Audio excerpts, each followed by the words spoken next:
And on to my question, Sheikh, I'd like to hear your views and your advice to university students in terms of how can we balance our faith and keeping our Iman with some of the things we are taught in the university. I'm happy you touched on atheism as well, because some of the debates we have obviously touch on these specific aspects. And being a law student as well, there's other things that touch on that may not necessarily be relevant in Islam, some of them being riba, for example, and some of the things we learn in criminal law, for example.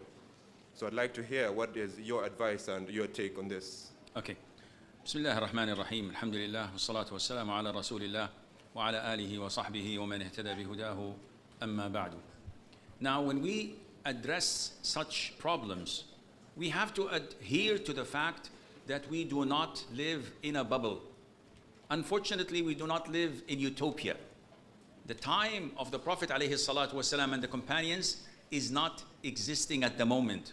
This is what we're striving to reach, and we're doing our level best to come as close as possible, but it is not applicable at this moment. So maybe we can achieve 40%, 70%, Ya Rab. If we can reach 100%, then this is, inshallah, the optimum. But realistically speaking, let's come down to earth. This is not the fact. So we cannot say to people, okay, what you're studying in university is wrong, leave. Okay, I have to work. Oh, there is free mixing, leave. I'll be a janitor. Oh, you have to clean beer bottles and whiskey, leave. What should I do? I don't know. No, this is not realistic. We have to look and assess the issue and do our level best in means that would please Allah Azza wa Jal. So if I'm studying law, now we know that Muslims must not implement and apply man-made laws, because as per ayah 44, 45 and 47 in Surah Al-Ma'idah, وَمَنْ لَمْ يَحْكُمْ بِمَا أَنزَلَ اللَّهُ فَأُولَٰئِكَ هُمُ الْكَافِرُونَ الظَّالِمُونَ الْفَاسِقُونَ. So I cannot legislate anything that goes against the Sharia. This is kufr. But what should I do?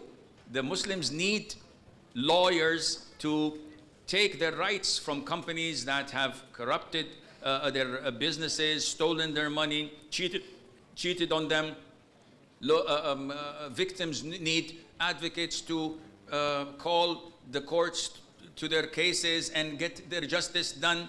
So as long as you are working within the parameters of Sharia, to the best of your ability, you're in good hands. The moment you start to defend criminals, you know he's a criminal, but you know there are loopholes in the system. I can fix it. You have to pay a little bit more. You're a criminal as well. The moment you implement or legislate like a lawyer or a judge or a legislator, haram law, when they come and say, okay, we have this law that selling alcohol is permitted for those who are above 18 years of age. So, okay, what do you mean okay? Even if it is above 60 years of age, it is not permissible for you even to vote on such a legislation unless you can make a difference of banning it according to Islam. So this is what you should do. Likewise, when you study biology and they teach you about Darwinism and evolution, I know this is kufr, but I have to be smart. I need to do this course in order to become a biology teacher or to be a scientist. I cannot say haram, haram, haram and leave and let everything go to the disbelievers and to those who are not as efficient and as sincere as I am. So you have to look within the boundaries. Now, alhamdulillah, you have scholars that you can come to and consult in your country, and they would, inshallah, guide you more. I don't know if this answers your question or not. Shukran. It does. Thank you.